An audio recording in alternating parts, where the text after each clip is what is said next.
Good morning, students. Today we will study about the islets of Langerhans. Islets of Langerhans are a cluster of ovoid cells that are found in the pancreas.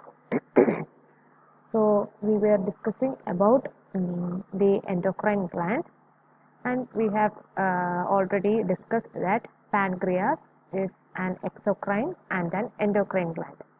Pancreas അതൊരു എക്സോക്രൈനും അതേപോലെ endocrine ഗ്ലാൻഡുമായിട്ട് അത് act ചെയ്യുന്നുണ്ട്.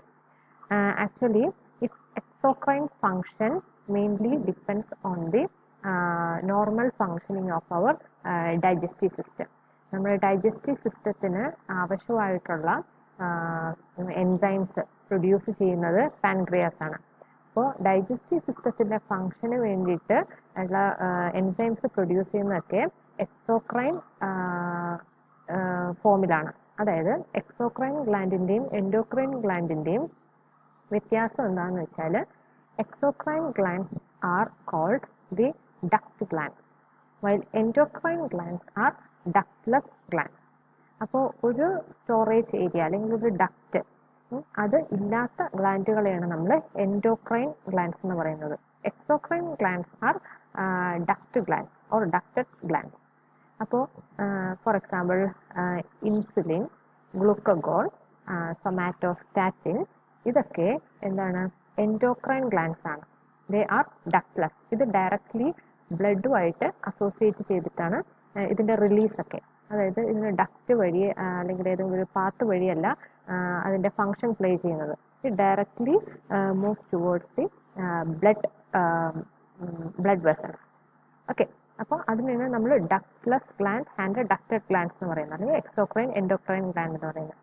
So here the islets of Langerhans are some of the ovoid cells which are found in the pancreas. Actually, the structure of pancreas is like it is something like this. Okay, it consists of a head region, has a body part. This is the body part, and here you can find the tail region. ഇങ്ങനത്തെ ഒരു സ്ട്രക്ചറിലാണ് നമുക്ക് pancreas കാണുന്നത്. Actually pancreas is situated in the abdomen. Abdominal റീജിയനിലാണ് pancreas കാണപ്പെടുന്നത്. ഇനി ഈ കാണുന്നത് this is the duodenum. Actually it is a part of our small intestine. Small ഇൻറ്റസ്റ്റൈൻ്റെ ആൻറ്റീരിയർ പാർട്ടിനെയാണ് നമ്മൾ ഡിയോഡിനം എന്ന് പറയുന്നത്. Small intestine is divide into 3 parts: duodenum, ileum and jejunum. The U-shaped അല്ലെങ്കിൽ ഒരു കംപ്ലീറ്റ്ലി ഒരു C-shaped റീജിയൻ ആണ് ഈ ഡിയോഡിനം എന്ന് പറയുന്നത്. ഡിയോഡിനത്തിൻ്റെ ഈ കർവ് പാർട്ടിലായിട്ടാണ് നമുക്ക് പാൻക്രിയാസ് നമുക്ക് കാണുന്നത്. പാൻക്രിയാസിന്റെ പൊസിഷൻ ഇതാണ്. അബ്ഡോമിനൽ ക്യാവിറ്റിയിൽ ഡിയോഡിനത്തിന്റെ ആ കർവിൽ, duodenum it's A part of small intestine. അപ്പോൾ ഈ ഒരു റീജിയനിലാണ് പാൻക്രിയാസ് നമുക്ക്. And the islets of Langerhans are mainly found in the tail region of the pancreas. As I have already told you, the islets of Langerhans are ovoid cells and are cluster of cells, but they are mainly found in the tail portion, or more number of islets of Langerhans are seen in the tail region of the pancreas, but they are found in other parts also. This head region as well as in the body of the pancreas we can also find the islets of Langerhans, but more number is found in the tail part of the pancreas. Clear? So islets of Langerhans produces some of the hormones, which is what we will discuss in this session. The main hormones which are produced by islets of Langerhans are: first one glucagon, second is insulin, and the third one is somatostatin. All these hormones are endocrine in function. Okay, they doesn't require any kind of duct.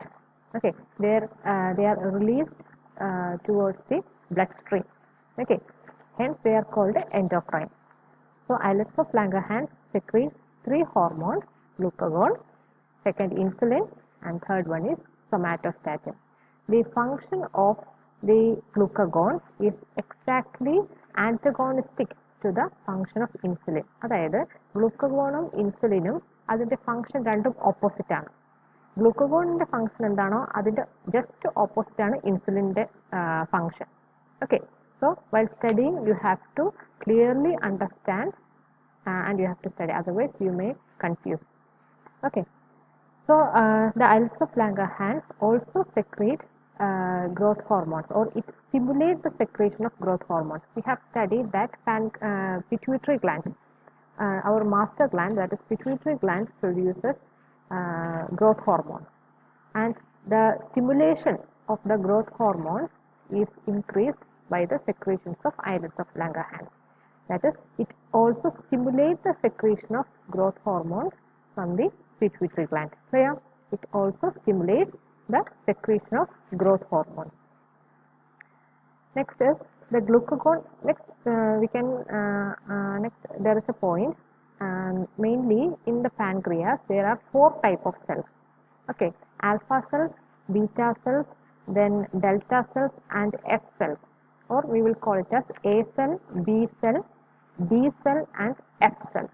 There are mainly 4 types of cells, and we will discuss in detail about some of these cells. That is the somatostatin. Here, the somatostatin is a specific hormone which is produced from the D cells, that is delta cells, and B cell or the beta cell, they produces the insulin. So we will discuss in detail later. So you have to remember that pancreas has 4 types of cells: A cell or alpha cell, B or beta cell, D or delta cell, and F cells. Clear? Now we can study about the glucagon, function of each hormone. Glucagon, its secretion is stimulated by hypoglycemic state. Hypoglycemia എന്നുള്ള condition വരുമ്പോഴാണ് glucagon secrete ചെയ്യുന്നത്. Hypo means less. Glycemia is something related with glucose. ഗ്ലൂക്കോസിന്റെ അളവ് ബ്ലഡിൽ കുറഞ്ഞു കഴിയുമ്പോഴാണ് pancreas glucagon എന്ന് പറയുന്ന, അല്ലെങ്കിൽ ഐലറ്റ്സ് ഓഫ് ലാംഗർഹാൻസ് ഗ്ലൂക്കഗോൺ എന്ന് പറയുന്ന ഹോർമോണെ സെക്രീറ്റ് ചെയ്യുന്നത്. ക്ലിയർ ആയോ? അപ്പോൾ ബ്ലഡിൽ ഷുഗറിന്റെ ലെവൽ കുറഞ്ഞു കഴിയുമ്പോൾ എന്ത് പറ്റും? അത് മറ്റു പല ടിഷ്യൂസിനെ, ഓർഗൻസിനെ ബാധിക്കും. അപ്പോൾ അങ്ങനത്തെ ഒരു അവസ്ഥ ഉണ്ടാകാതിരിക്കാൻ വേണ്ടിയിട്ട് പാൻക്രിയാസ് വേഗം തന്നെ ഗ്ലൂക്കഗോണിനെ സെക്രീറ്റ് ചെയ്യും. ഗ്ലൂക്കഗോണിന്റെ ഫംഗ്ഷൻ എന്താ? അത് സ്റ്റോർ ചെയ്തേക്കുന്ന ഗ്ലൈക്കോജനെ ഡീഗ്രേഡ് ചെയ്ത് ഗ്ലൂക്കോസ് മോളിക്യൂൾസിനെ പ്രൊഡ്യൂസ് ചെയ്യും. ഗ്ലൂക്കോസ് ആണ് ആക്ച്വലി ഷുഗർ. ഓക്കെ, അപ്പോൾ ഏതൊക്കെ ടിഷ്യൂസിനാണ് ഷുഗർ ആവശ്യമുള്ളത് ആ ടിഷ്യൂസിലോട്ട് ഷുഗർ എത്തിച്ചേരുന്നു. ക്ലിയർ? അപ്പോൾ ഹൈപ്പോഗ്ലൈസീമിയ എന്നുള്ള ഒരു കണ്ടീഷൻ ഉണ്ടാകുമ്പോഴാണ് ഗ്ലൂക്കഗോൺ സെക്രീറ്റ് ചെയ്യുന്നത്. ഗ്ലൂക്കഗോണിന്റെ സെക്രീഷൻ സ്റ്റോപ്പ് ആവുന്നത് ഹൈപ്പർ ഗ്ലൈസീമിക് സ്റ്റേറ്റ് വരുമ്പോൾ. ഹൈപ്പർ ഗ്ലൈസീമിയ എന്ന് പറഞ്ഞാൽ the amount of glucose in the blood is in higher. അപ്പോൾ കൂടുതൽ ഗ്ലൂക്കോസ് ആയി കഴിയുമ്പോഴേക്കും നേരെ ഗ്ലൂക്കഗോണിന്റെ സെക്രീഷൻ കുറയും. അതാണ് this point. The glucagon secretion is stimulated by the hypoglycemia and decreased by hyperglycemia. Clear? Next is insulin. Insulin, it is a peptide hormone. It is a very small protein hormone which has only 51 amino acid. 51 amino acid സീക്വൻസുകൾ വെച്ചുണ്ടാക്കിയ ഒരു ചെറിയ ഒരു peptide hormone അല്ലെങ്കിൽ protein hormone ആണ് insulin. പക്ഷേ ഇത് ചെറുതാണെങ്കിലും ഇതിന് 2 chain ഉണ്ട്. ഒരു എ ചെയിനും അതേപോലെ ഒരു ബി ചെയിനും ഉണ്ട് ഇൻസുലിന്. ഓക്കെ, ഇൻസുലിന്റെ ഫംഗ്ഷൻ നേരെ ഓപ്പോസിറ്റ് ആണ്. ഗ്ലൂക്കഗോണിന്റെ ഫംഗ്ഷന്റെ നേരെ ഓപ്പോസിറ്റ് ആണ് ഇൻസുലിന്റെ function. The action of insulin is antagonistic to glucagon. It reduces the blood glucose level. അല്ലെ, ഇപ്പോൾ ബ്ലഡിൽ ഗ്ലൂക്കോസിന്റെ ലെവൽ ഒത്തിരി കൂടുതലാണെന്ന് വിചാരിക്കുക.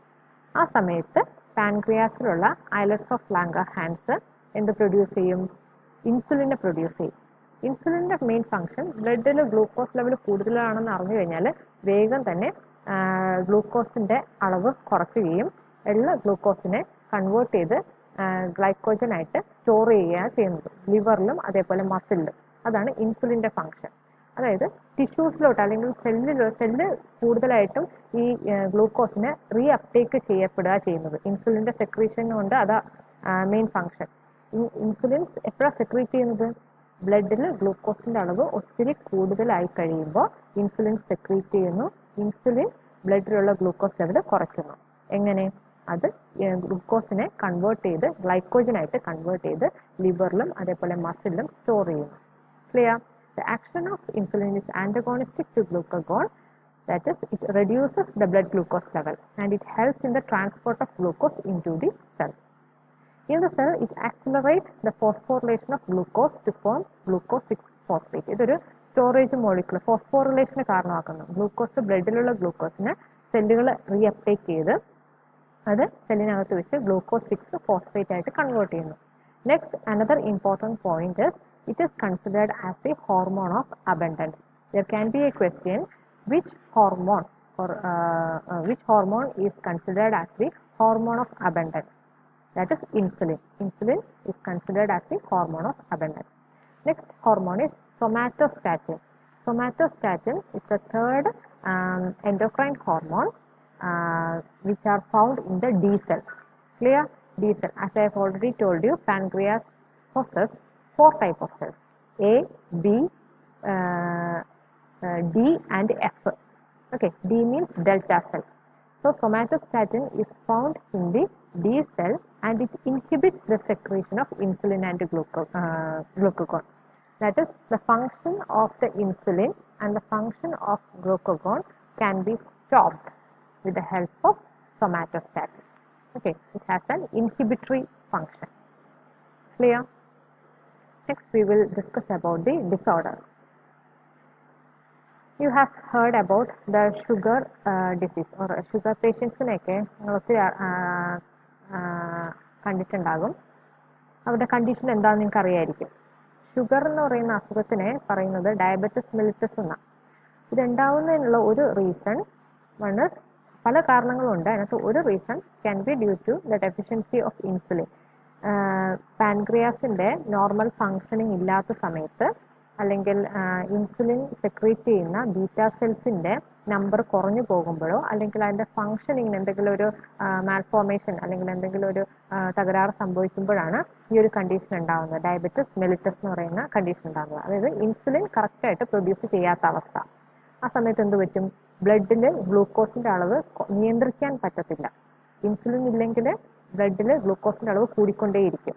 ആ കണ്ടീഷനെയാണ് നമ്മൾ ഡയബറ്റിസ് മെലിറ്റസ് എന്ന് പറയുന്നത്. സാധാരണ ഒരു നോർമൽ ഇൻഡിവിജ്വലിന്, ഷുഗർ പേഷ്യൻ്റ് അല്ലാത്ത സാധാരണ ഒരു വ്യക്തിക്ക് അബൌട്ട് 80 മുതൽ 120 മില്ലിഗ്രാം ഉള്ള ഷുഗർ ആയിരിക്കും ഒരു 100 ml ബ്ലഡിൽ കാണുക. നമ്മളൊരു 100 ml ബ്ലഡ് എടുക്കുകയാണെങ്കിൽ അത് നമ്മൾ ചെക്ക് ചെയ്യുമ്പോഴേക്കും 80 മുതൽ 120 വരെ mg വരെ ആകാം ബ്ലഡിൽ ഗ്ലൂക്കോസിന്റെ എമൗണ്ട്. അതിൽ കൂടുതലാകുമ്പോൾ 200 റേഞ്ചൊക്കെ പോവുകയാണെങ്കിൽ they are having diabetes mellitus and that condition is actually called hyperglycemia. Okay, and it may leads to glycosuria. Glycosuria എന്ന് വെച്ചാൽ ഈ ഡയബറ്റിസ് ഉള്ള ആൾക്കാർ അല്ലെങ്കിൽ ഷുഗർ പേഷ്യൻസിന്റെ യൂറിൻ ചെക്ക് ചെയ്യുമ്പോഴേക്കും യൂറിനകത്ത് ഒത്തിരിയും ഗ്ലൂക്കോസിന്റെ കോൺസെൻട്രേഷൻ ഉണ്ടാവും.